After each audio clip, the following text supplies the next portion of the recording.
Hi, hello, namaste. Welcome back to my YouTube channel, Content Diaries by Sneha Pai. So ವೀಕ್ಷಕರೇ, ಈ ಒಂದು log ಹೇಗಿದೆ ಅಂತ ಹೇಳಿದ್ರೆ, ನಾವು ಫ್ರೆಂಡ್ಸ್ ಎಲ್ಲ ಸೇರಿ ಒಂದು ಸಡನ್ ಆಗಿ ಪ್ಲಾನ್ ಮಾಡಿದ್ವಿ ಎಲ್ಲಿಯಾದ್ರೂ ಒಂದು ಟ್ರಿಪ್ ಹೋಗುವ ಅಂತ ಹೇಳುವಾಗ ಎಲ್ಲಿಗೆ ಹೋಗುದು ಅಂತ ಹೇಳೋದು ಒಂದು ಕ್ವೆಶ್ಚನ್ ಆಗಿತ್ತು. ಸೊ ನ್ಯಾಷನಲ್ ಆರ್ ಇಂಟರ್ನ್ಯಾಷನಲ್ ಅಂತ ಹೇಳೋದನ್ನ ಫಸ್ಟ್ ಕನ್ಫರ್ಮ್ ಮಾಡ್ಕೊಂಡ್ವಿ. ಸೊ ನಮ್ಮ ಗ್ರೂಪ್ ಅಲ್ಲಿ ಇರೋರಿಗೆಲ್ಲರಿಗೂ ಇಂಟರ್ನ್ಯಾಷನಲ್ ಟೂರ್ಗೆ ಹೋಗಬೇಕು ಅಂತ ಹೇಳುವ ಆಸೆ ಇತ್ತು. ಸೊ ನಾವು ಆಪ್ಟ್ ಮಾಡಿರುವಂತದ್ದು ಥಾಮಸ್ ಕುಕ್ ಇಂಡಿಯಾದ ಉಡುಪಿ ಬ್ರಾಂಚ್ ಅನ್ನ. ಸೊ ಅಲ್ಲಿಂದ ನಾವು ಎಲ್ಲಾ ಇನ್ಫಾರ್ಮೇಶನ್ ಅನ್ನ ತಗೊಂಡು ನಾವು ಈ ಒಂದು ಟ್ರಿಪ್ ನ ಪ್ಲಾನ್ ಮಾಡಿದ್ವಿ. Hello, hi. Where are you planning to travel? It's not properly planned, but okay. You have to explain me. So we have packages in Asia. So I believe you're looking in an Asian tour. Yeah. So as for our discussion, you're looking in Dubai tour, right? Yeah. So we have a package called the premium package for Asian Extravaganza, which is for a 7 days package.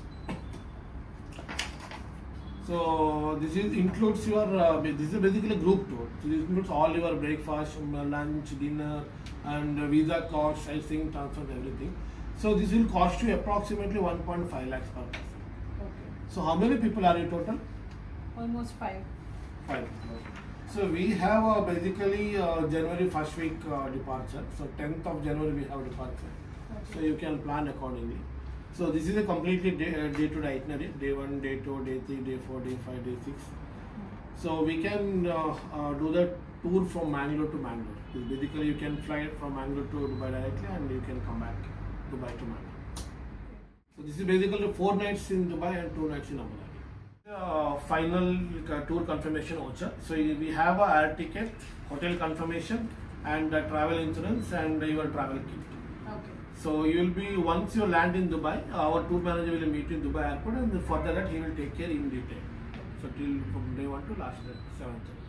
Happy journey. Thank So you. please do connect me for anything. Yeah, sure. Thank you. ಹೀಗೆ Thomas Cook India Udupi ಬ್ರಾಂಚ್ನ sales head Ganesh Kamath ಇವರು ನಮಗೆ ನೀಟಾಗಿ ಎಲ್ಲ information ಅನ್ನ ಕೊಟ್ಟರು. ಯಾವಾಗಲೂ ನಾವು ಟ್ರಿಪ್ಪಿಗೆ ಹೋಗಬೇಕಾದ್ರೆ ಫ್ಯಾಮಿಲಿಯವರೊಟ್ಟಿಗೆ ರಿಲೇಟಿವ್ಸ್ ಒಟ್ಟಿಗೆ ಟ್ರಿಪ್ಪಿಗೆ ಹೋಗುವಂಥದ್ದು ಸಹಜ. ಆದರೆ ಫ್ರೆಂಡ್ಸ್ ಒಟ್ಟಿಗೆ ಕೂಡ ಟ್ರಿಪ್ಪಿಗೆ ಹೋಗಬೇಕು, ಅದು ಕೂಡ ಇಂಡಿವಿಜುವಲ್ ಆಗಿ ಟ್ರಿಪ್ಪನ್ನು ಎಂಜಾಯ್ ಮಾಡಬೇಕು ಅಂತ ಹೇಳುವ ಆಸೆ ಇತ್ತು.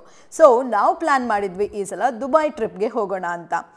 ದೇಶ ಸುತ್ತಿ ನೋಡು, ಕೋಶ ಓದಿ ನೋಡು ಹೇಳ್ತಾರೆ. ಹಾಗೆ ನಾವು ಯಾವಾಗ ಹೇಗೆ ಅನುಭವವನ್ನು ಪಡ್ಕೊಳ್ತೇವೆ ಅಂತ ಹೇಳುವಂಥದ್ದು ಮುಖ್ಯ ಆಗಿರ್ತದೆ. ಆ್ಯಂಡ್ ಅದರಲ್ಲೂ ಕೂಡ ನಾವು ಇಂಡಿವಿಜುವಲ್ ಟೂರ್ಸನ್ನು ತಗೊಂಡಾಗ ಮತ್ತಷ್ಟು ಅನುಭವವನ್ನು ನಾವು ಪಡ್ಕೊಳ್ತೇವಂತೆ. ಆ್ಯಂಡ್ ಇಂಡಿಪೆಂಡೆಂಟ್ ಆಗಿ ಬದುಕಲಿಕ್ಕೆ ನಿಜವಾಗೂ ಇದು ಸಹಾಯ ಮಾಡ್ತದಂತೆ. ಹಾಗಂತ ಹೇಳಿ ನಮಗೆ ಸಪೋರ್ಟ್ ಇರಲಿಲ್ಲ ಅಂತಲ್ಲ. ಆಬ್ವಿಯಸ್ಲಿ ನಮ್ಮೆಲ್ಲ ಫ್ಯಾಮಿಲಿಯವರು ನಮಗೆ 100% ಸಪೋರ್ಟ್ ಕೊಟ್ಟಿದ್ದರಿಂದ ನಮಗೆ ಈ ಒಂದು ಇಂಡಿಪೆಂಡೆಂಟ್ ಟೂರ್ಗೆ ಹೋಗಲಿಕ್ಕೆ ಸಾಧ್ಯ ಆಗಿದ್ದು. ಆ್ಯಂಡ್ ನಮಗೆ Mangalore to Dubai direct flight ಇದ್ದಿದ್ದರಿಂದ ಮಾರ್ನಿಂಗ್ 9 o'clockಗೆ ಫ್ಲೈಟ್ ಇತ್ತು. ಆ್ಯಂಡ್ ದುಬೈನ ಟೈಮಿಂಗ್ 11:30ಗೆ ನಾವಲ್ಲಿ ರೀಚ್ ಆಗಿದ್ವಿ. ಸೊ ಫ್ಲೈಟ್ ಜರ್ನಿ ಕೂಡ ಒಳ್ಳೆಯದೇ ಇತ್ತು. ಡೈರೆಕ್ಟ್ ಫ್ಲೈಟ್ ಇದ್ದದ್ರಿಂದ ಯಾವುದೇ ರೀತಿಯ ಕಷ್ಟ ಕೂಡ ಆಗಿಲ್ಲ. ಒನ್ಸ್ ನಾವು ಫ್ಲೈಟಲ್ಲಿ ಕೂತ್ಕೊಂಡ್ಮೇಲೆ ಫ್ರೆಂಡ್ಸ್ ಇದ್ದದ್ರಿಂದ 100% ಅದು ಟೈಮ್ ಹೋಗಿದ್ದೇ ನಮಗೆ ಗೊತ್ತಾಗಿಲ್ಲ. ಅಷ್ಟು ಹರಟೆ ಹೊಡಿತಾ ತಮಾಷೆ ಮಾಡ್ತಾ ತುಂಬಾನೇ ಖುಷಿಯಲ್ಲಿ ನಾವು ಫ್ಲೈಟ್ ಜರ್ನಿಯನ್ನು ಕೂಡ ಎಂಜಾಯ್ ಮಾಡಿದ್ವಿ. ಆ್ಯಂಡ್ ದುಬೈನ ಟೈಮಿಂಗ್ 11:30 ಹೇಳಬೇಕಾದ್ರೆ ನಾವು ದುಬೈಯಲ್ಲಿ ರೀಚ್ ಆಗಿದ್ವಿ. ಒನ್ಸ್ ವಿ ರೀಚ್ ಎಲ್ರಿಗೂ ಕೂಡ ಒಂದು ರೀತಿಯ ಟೆನ್ಷನ್ ಇರುತ್ತೆ, ಇನ್ನು ಹೇಗಪ್ಪ, ಇನ್ನು ಯಾವ ರೀತಿಯಲ್ಲಿ ನಾವು ಮುಂದೆ ಹೋಗಬೇಕು ಅಲ್ಲಿ ಏರ್ಪೋರ್ಟಲ್ಲಿ ಕೂಡ ಅಂತ. ಸೊ ಇಲ್ಲಿ ನಮಗೆ ಯಾವುದೇ ರೀತಿಯ ಕನ್ಫ್ಯೂಷನ್ಸ್ ಇರಲಿಲ್ಲ. Because once we land from our flight ನಾವು ಸೀದಾ ಏರ್ಪೋರ್ಟ್ ಒಳಗೆ ಹೋದ್ವಿ. ಅಲ್ಲಿ ಇಮಿಗ್ರೇಷನ್ ಪ್ರೊಸೀಜರ್ ಇತ್ತು. ಇಮಿಗ್ರೇಷನ್ ಪ್ರೊಸೀಜರನ್ನು ಮುಗಿಸ್ಕೊಂಡು ಹೊರಗೆ ಬರ್ತಿದ್ದ ಹಾಗೆ ನಮಗೆ ಥಾಮಸ್ ಕುಕ್ನ ಟೂರ್ ಗೈಡಿಂದ ಫೋನ್ ಕೂಡ ಬಂದಿತ್ತು. ಸೊ ನಮ್ಮ ರೆಪ್ರೆಸೆಂಟೇಟಿವ್ ನಿಮಗೋಸ್ಕರ ಕಾಯ್ತಾ ಇದ್ದಾರೆ, ಆದಷ್ಟು ಬೇಗ ಲಗೇಜನ್ನು ಕಲೆಕ್ಟ್ ಮಾಡಿಕೊಂಡು ನೀವು ರೆಪ್ರೆಸೆಂಟೇಟಿವನ್ನು ಮೀಟ್ ಮಾಡಿ, ಸೊ ಅಲ್ಲಿಂದ ಅವರು ನಿಮಗೆ ಹೋಟೆಲ್ ಟ್ರಾನ್ಸ್ಫರ್ ಮಾಡ್ತಾರೆ ಅಂತ. ಸೊ ಅದರ ಪ್ರಕಾರ ನಾವು ಟೂರ್ ಗೈಡನ್ನು ಫಾಲೋ ಮಾಡಿಕೊಂಡು ಸೊ ಅವರು ಕೊಟ್ಟಿರುವಂತಹ ಒಂದು ವೆಹಿಕಲ್ನಲ್ಲಿ ನಾವು ನಮ್ಮ ಹೋಟೆಲ್ಗೆ ರೀಚ್ ಆದ್ವಿ. ಆ್ಯಂಡ್ ನೋಡಿ, ಫೈನಲಿ ನಾವು ದುಬೈಗೆ ರೀಚ್ ಆದ್ವಿ ಅಂತ ಹೇಳುವ ಒಂದು ಖುಷಿಯೊಂದಿಗೆ ದುಬೈ ಏರ್ಪೋರ್ಟಿಂದ ನಾವು ಹೋಟೆಲ್ ಕಡೆಗೆ ಪಯಣವನ್ನು ಬೆಳೆಸಿದ್ವಿ. ಸೊ ಕಾರಲ್ಲಿ ಕೂತ್ಕೊಂಡು ಕೂಡ ಒಂದು ರೀತಿಯ ಎಕ್ಸೈಟ್ಮೆಂಟ್ ನಮಗೆ. ಫಸ್ಟ್ ಟೈಮ್ ಇಂಟರ್ನ್ಯಾಷನಲ್ ಟೂರನ್ನು ನಾವು ಇಂಡಿಪೆಂಡೆಂಟ್ ಆಗಿ ಬಂದಿದ್ದೀವಿ. ಇಲ್ಲಿ ಹೇಗೆ ಇನ್ನು 7 ದಿನಗಳ ಕಾಲ ನಾವು ಟೂರನ್ನು ಮಾಡಲಿಕ್ಕಿದ್ದೇವೆ, ಅಷ್ಟು ಎಕ್ಸೈಟ್ಮೆಂಟಲ್ಲಿ ಅಷ್ಟು ಎಂಜಾಯ್ ಮಾಡಬೇಕು ಅಂತ ಹೇಳುವ ಒಂದು ಕನಸಿನೊಂದಿಗೆ ಬಂದ ಟೂರ್ ಇದು. ಸೊ ನಮ್ಮ ಪಯಣ ಹೋಟೆಲ್ನ ಕಡೆಗೆ ಸಾಗಿತ್ತು. ಕೇವಲ ಒಂದು 10 to 15 minutes ಡಿಸ್ಟೆನ್ಸ್ ಇರೋದ್ರಿಂದ ಸ್ವಲ್ಪ ಬೇಗನೆ ನಾವು ಹೋಟೆಲ್ಗೆ ರೀಚ್ ಆದ್ವಿ. ನೇರವಾಗಿ ಬಂದಿಳಿದದ್ದು ನಾವು ದೇರಾದಲ್ಲಿರುವಂತಹ ಕ್ರೌನ್ ಪ್ಲಾಜಾ 5-ಸ್ಟಾರ್ ಹೋಟೆಲ್ಗೆ. ಸೊ ಥಾಮಸ್ ಕುಕ್ನವರು ಈ ಹೋಟೆಲ್ ಅರೇಂಜ್ಮೆಂಟ್ಸಲ್ಲಿ ಅಂತೂ ಯಾವುದೇ ರೀತಿಯ ಕಾಂಪ್ರಮೈಸನ್ನೇ ಮಾಡೋದಿಲ್ಲ. ಸೊ ಅಷ್ಟು ಒಳ್ಳೆಯ ಹೋಟೆಲ್ ರೂಮ್ಸನ್ನು ಬುಕ್ಕಿಂಗ್ಸನ್ನು ಮಾಡಿ ಇಟ್ಟಿದ್ರು. ಸೊ ಫಸ್ಟ್ ನಾವು ಬಂದು ಮೀಟ್ ಆಗಿರುವಂತಹ Thomas ಕುಕ್ನ tour guide robin Brito ಇವರನ್ನ. ಸೊ ಇವರು ಕೂಡ ಮುಂಬೈಯಿಂದ ಬಂದಿದ್ರು. ಕ್ರೌನ್ ಪ್ಲಾಜಾ ಹೋಟೆಲ್ಗೆ ರೀಚ್ ಆದ ಕೂಡಲೇ ಟೂರ್ ಇನ್ಫಾರ್ಮೇಷನ್ ಅನ್ನ ಕೊಟ್ಟು ಇವರು ನಮ್ಮನ್ನ ರೂಮ್ಗೆ ಅಲಾಟ್ ಮಾಡಿದ್ರು. ಅಬ್ಬಬ್ಬ, ರೂಮನ್ನು ಎಂಟರ್ ಆಗಬೇಕಾದ್ರೆ ಅಷ್ಟೊಂದು ಖುಷಿ ಆಯಿತು. ನೋಡಿ ರೂಮ್ ಎಷ್ಟು ಚೆನ್ನಾಗಿದೆ ಗೊತ್ತಾ. ಸೊ ಎಲ್ಲ ಫೆಸಿಲಿಟೀಸ್ ಕೂಡ ಇತ್ತು. ರೂಮ್ ಮಾತ್ರ ಸಖತ್ತಾಗಿತ್ತು. 4 days ನಾವು ಇದೇ ರೂಮಲ್ಲಿ ಇರಬೇಕಾಗಿತ್ತು. ಆ್ಯಂಡ್ ನಮಗೆ 4 ಜನ ಫ್ರೆಂಡ್ಸ್ಗೆ ಅವರು ಕನೆಕ್ಟಿಂಗ್ ರೂಮ್ ಕೂಡ ಕೊಟ್ಟಿದ್ರು. ಸೊ ಈ ಕನೆಕ್ಟಿಂಗ್ ರೂಮ್ ತುಂಬಾ ಇಷ್ಟ ಆಗಿತ್ತು ನಮಗೆ. ಬಂದ ಕೂಡಲೇ ಒಂದ್ಸಲ ನಾವು ರೀಚ್ ಆದ್ವಲ್ಲ ಅಂತ ಹೇಳುವ ಎಕ್ಸೈಟ್ಮೆಂಟೇ ಜಾಸ್ತಿ ಆಗಿತ್ತು. Finally we reached Dubai. ಬನ್ನಿ ಒಮ್ಮೆ ನಾವು ದೇರದಲ್ಲಿರುವಂತಹ ಕ್ರೌನ್ ಪ್ಲಾಜಾದ ರೂಮನ್ನು ಕೂಡ ನೋಡ್ಕೊಂಡು ಬರೋಣ. ರೂಮ್ನ ಎಲ್ಲ ವ್ಯೂಸನ್ನು ತೋರಿಸ್ತೇನೆ. ನೀವು ಕೂಡ ಕ್ರೌನ್ ಪ್ಲಾಜಾದ ಈ ರೂಮನ್ನು ಒಂದ್ಸಲ ನೋಡ್ಕೊಂಡ್ಬಿಡಿ.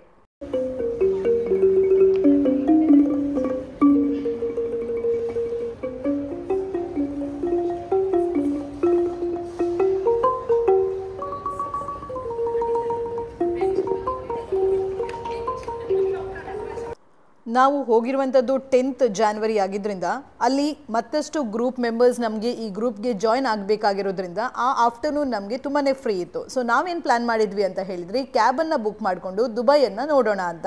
ಸೊ ಸಿಟಿ ಟೂರ್ ದುಬೈಯನ್ನು ಹೋಗೋದಕ್ಕಿಂತ ಮುಂಚೆ ಓಲ್ಡ್ ದುಬೈಯನ್ನು ನೋಡಬೇಕು ಅಂತ ಹೇಳುವ ಕುತೂಹಲದಿಂದ ನಾವೇನು ಮಾಡಿದ್ವಿ ಅಂತ ಹೇಳಿದರೆ ಕ್ಯಾಬನ್ನು ಬುಕ್ ಮಾಡಿಕೊಂಡು ನಾವು ಓಲ್ಡ್ ದುಬೈಗೆ ಹೋದ್ವಿ. ನಮ್ಮದು ಕಸ್ಟಮೈಸ್ಡ್ ಟ್ರಿಪ್ ಆಗಿರಲಿಲ್ಲ ಆ್ಯಂಡ್ ಇದು ಗ್ರೂಪ್ ಟೂರ್ ಆಗಿದ್ದರಿಂದ ನಾವೇನು ಮಾಡಿದ್ವಿ ಅಂತ ಹೇಳಿದರೆ ಈ ಒಂದು ಸಂಜೆಯನ್ನು ಕೂಡ ವೇಸ್ಟ್ ಮಾಡಲಿಕ್ಕೆ ನಮಗೆ ಇಷ್ಟ ಇರಲಿಲ್ಲ. ಹಾಗೆ ಒಂದು 10-15 ನಿಮಿಷದಲ್ಲಿ ನಾವು ಈ ಒಂದು ಓಲ್ಡ್ ದುಬೈ ಅಂದರೆ ಅಲ್ಸಿಫಾ ಅಂತ ಇದನ್ನು ಕರೀತಾರೆ. ಸೊ ಇಲ್ಲಿಗೆ ನಾವು ರೀಚ್ ಆದ್ವಿ.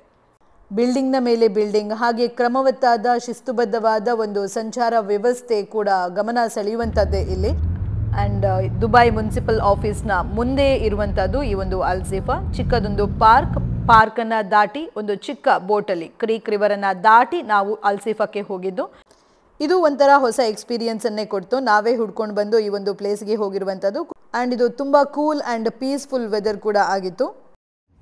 ಫ್ರೆಂಡ್ಸ್, ನಾವಿವತ್ತಿದ್ದೇವೆ ಓಲ್ಡ್ ದುಬೈಗೆ ಹೋಗುವ ಒಂದು ಕಾತುರದಲ್ಲಿ. ಸೊ ದುಬೈ ಈಗಿನ ಒಂದು ಸಿಟಿಯನ್ನು ನೋಡೋದಕ್ಕಿಂತ ಆಗಿನ ಕಾಲದಲ್ಲಿ ದುಬೈಲಿ ಕೂಡ ಯಾವ ರೀತಿಯಲ್ಲಿ ಎಕ್ಸ್ಪೋರ್ಟ್ ಆಗ್ತಿತ್ತು ಆ್ಯಂಡ್ ಓಲ್ಡ್ ದುಬೈ ಹೇಗಿತ್ತು ಅಂತ ಹೇಳೋದು ನೋಡೋದನ್ನ ಬಹಳಷ್ಟು ಚಂದ ಅಂತೆ. ಅದು ಕೂಡ ಈ ಒಂದು ಸಂಜೆಯ ಟೈಮಲ್ಲಿ ನಾವಿಲ್ಲಿ ಬಂದಿದ್ದೇವೆ.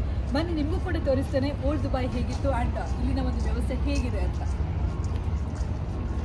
ಸೊ ಈ ಕ್ರೀಕಲ್ಲಿ ನಾವು ಹೋಗಬೇಕಾದ್ರೆ ನಮಗೆ ಬೇಕಾಗಿರುವಂಥದ್ದು 2 dirhamsನ ಒಂದು ಟಿಕೆಟ್. ಸೊ 2 dirhamsನ್ನು ಕೊಟ್ಟು ನಾವು ಈ ಒಂದು ಕ್ರೀಕ್ನಲ್ಲಿ ಹೋಗಬೇಕು ಅಂತ ಹೇಳಿ ಹೊರಟ್ವಿ. ಸೊ ಈ ಕ್ರೀಕನ್ನು ದಾಟಿದ ಮೇಲೆ ನಮಗೆ ಸಿಗುವಂಥದ್ದು ಅಲ್ಸಿಫಾ. ಆ್ಯಂಡ್ ಇಲ್ಲಿನ ವೆದರ್ ಬಗ್ಗೆ ಹೇಳಬೇಕು ಅಂತ ಹೇಳಿದರೆ ಸಿಕ್ಕಾಪಟ್ಟೆ ಚಳಿ ಇತ್ತು. ಆ್ಯಂಡ್ ಜಾನ್ವರಿ ಮಂತ್ ಅಂತ ಹೇಳುವಂಥದ್ದು ಫೆಸ್ಟಿವ್ ಸೀಸನ್ ಅಂತ ಹೇಳಿನೇ ನಾವು ಈ ಒಂದು ಸ್ಪೆಷಲ್ ಆಗಿ ದುಬೈ ಟ್ರಿಪ್ಪನ್ನು ಪ್ಲ್ಯಾನ್ ಮಾಡಿದ್ವಿ. ನಾವು ಹೋಗಿರುವ time soon after this Christmas and new year ಆಗಿದ್ದರಿಂದ ಆಲ್ಮೋಸ್ಟ್ ಡೆಕೋರೇಷನ್ಸ್ ಎಲ್ಲ ಹಾಗೆ ಇತ್ತು. ಸೊ ಕ್ರಿಸ್ಮಸ್ ಡೆಕೋರೇಷನ್ ಆಗಿರಲಿ, ಆ ಒಂದು ಮ್ಯೂಸಿಕ್ ಆಗಿರಲಿ ತುಂಬಾ ಚೆಂದ ಕೇಳ್ತಾ ಇತ್ತು. ಚುಮು ಚುಮು ಚಳಿಗೆ ತಂಗಾಳಿಗೆ ಮೈಯೊಡ್ಡಿ ಆ ಒಂದು ಕ್ರೀಕನ್ನು ದಾಟಬೇಕಾದ್ರೆ ಆ ಕ್ರೂಸಲ್ಲಿ ಕೂತ್ಕೊಂಡು ಮ್ಯೂಸಿಕನ್ನು ಕೇಳ್ತಾ ಆ್ಯಂಡ್ ಆ ಒಂದು ನೇಚರನ್ನು ಎಂಜಾಯ್ ಮಾಡ್ತಾ ನಾವು ಮತ್ತೊಂದು ಮಗ್ಗುಲಿಗೆ ತಲುಪಿದ್ವಿ. ಅದೇ ಅಲ್ಸಿಫಾ. ಅಂದರೆ ಹಿಂದಿನ ಕಾಲದಲ್ಲಿ ದುಬೈಯಲ್ಲಿ ಎಕ್ಸ್ಪೋರ್ಟ್ ಆಗ್ತಿದ್ದಂತಹ ಅಥವಾ ಮಾರಾಟಗಳ ಕೇಂದ್ರ ಅಂತ ಹೇಳ್ಬೋದು, ಅಂತಹ ಒಂದು ಪ್ಲೇಸ್ ಅಂತೆ ಅದು. ಅಲ್ಸಿಫಾಗೆ ಹೋಗಬೇಕಾದ್ರೆ ಅಲ್ಲಿನ ಒಂದು ರಿವರ್ ವ್ಯೂ ಹೇಗಿತ್ತು ಅಂತ ನೋಡಿ.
ದುಬೈಯಲ್ಲಿ ಕೂಡ ಇಷ್ಟು ಚಳಿ ಉಂಟಂತ ನನಗೆ ನಿಜ ಗೊತ್ತಿರಲಿಲ್ಲ.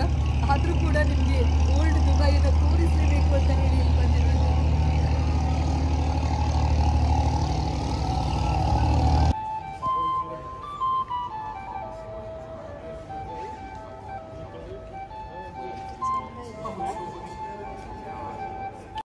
Madam, thank you so much. Thank you so much. Thank you. Thank you. Thank you. This one for me, this one for you, madam. And this is for just fun ಆಯಿತಾ.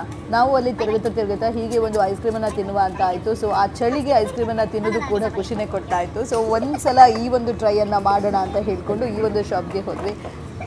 ಇದು ಕೂಡ ಸ್ವಲ್ಪ ಫನ್ ಲವಿಂಗ್ ಥರ ಆಯಿತು. So ಸತಾಯಿಸಿ ice ಕ್ರೀಮನ್ನು ತಗೊಂಡು ಮತ್ತೆ ತಿನ್ನಬೇಕಾದ್ರೆ finally ice cream ಕೈಗೆ ಬಂತಲ್ಲ ಅಂತ ಹೇಳುವ ಖುಷಿನೇ ಮುಖ್ಯ ಆಗಿತ್ತು. ಹಾಗೆ ನಾವು ತಿರುಗ್ತಾ ಮುಂದೆ ಹೋದ್ವಿ. ಆವಾಗ ಗೊತ್ತಾಯಿತು ಈ ಎಲ್ಲ ಬಿಲ್ಡಿಂಗ್ಸ್ ಓಲ್ಡ್ ಬಿಲ್ಡಿಂಗ್ಸೇ ಆಗಿತ್ತಂತೆ. ಹಳೆಯ ಕಾಲದ ಈ ಬಿಲ್ಡಿಂಗ್ಸ್ನಲ್ಲಿ ಅವರು ಈಗ ಚಿಕ್ಕ ವೆಂಡರ್ಸ್ಗಳಿಗೆ ಶಾಪನ್ನು ಕೊಟ್ಟಿದ್ದಾರೆ. ಸೊ ಅಲ್ಲಿ ಕೂಡ ಇದೀಗ ಮಾರ್ಕೆಟ್ ಪ್ಲೇಸೇ ಆಗಿರ್ತದೆ. ಬಟ್ ಅಂತಹ ದೊಡ್ಡ ಬಿಸ್ನೆಸ್ ಸೆಂಟರ್ ಏನೂ ಅಲ್ಲ. ಆದರೂ ಅಲ್ಲಿ ಚಿಕ್ಕ ಮಳಿಗೆಗಳು ಇದ್ದದ್ರಿಂದ ಶಾಪಿಂಗ್ಗೆ ಏನೂ ಪರವಾಗಿಲ್ಲ. ಆರಾಮಲ್ಲಿ ಶಾಪಿಂಗನ್ನು ಮುಗಿಸ್ಕೊಂಡು ಆ ಕೂಲ್ ಆ್ಯಂಡ್ ಕಂಫರ್ಟೇಬಲ್ ಏನು ಪ್ಲೇಸ್ ಇದೆ ಅದನ್ನು ಎಂಜಾಯ್ ಮಾಡ್ತಾ ನಾವು ನಮ್ಮ ಈವ್ನಿಂಗ್ ಟೈಮನ್ನು ಟೈಮ್ ಪಾಸ್ ಮಾಡ್ಬೋದು. ಹೇಳೋದಕ್ಕೆ ಅಲ್ಸಿಫಾ ಈಸ್ ಅ ಪೀಸ್ಫುಲ್ ಪ್ಲೇಸ್ ಅಂತ ಹೇಳ್ಬೋದು.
ಹೀಗೆ ಅಲ್ಸಿಫಾವನ್ನು ನೋಡ್ತಾ ಚಿಕ್ಕ ಶಾಪಿಂಗ್ಗಳನ್ನು ಮಾಡ್ತಾ ಅಲ್ಲಿಂದ ನಾವು ಹೊರಟಿರುವಂಥದ್ದು ಒಂದು ರೆಸ್ಟೋರೆಂಟಲ್ಲಿ ಡಿನ್ನರನ್ನು ಮುಗಿಸಿ ಎಗೇನ್ ನಾವು ಕ್ಯಾಬನ್ನು ಬುಕ್ ಮಾಡಿ ನಮ್ಮ ಹೋಟೆಲ್ ಕ್ರೌನ್ ಪ್ಲಾಜಾಗೆ ತಲುಪಿದ್ವಿ. ಆ್ಯಂಡ್ ನೆಕ್ಸ್ಟ್ ಡೇ ಶೆಡ್ಯೂಲ್ ಪ್ರಕಾರ ನಮ್ಮ ಟ್ರಿಪ್ ಬಿಗಿನ್ ಆಗ್ತಾ ಇತ್ತು. ಆ್ಯಂಡ್ ಇದು ನಮ್ಮ ಥಾಮಸ್ ಕುಕ್ನ ಗ್ರೂಪ್ ಆಗಿತ್ತು.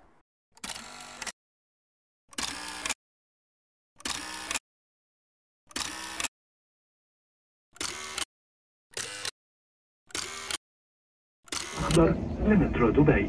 The final destination of this train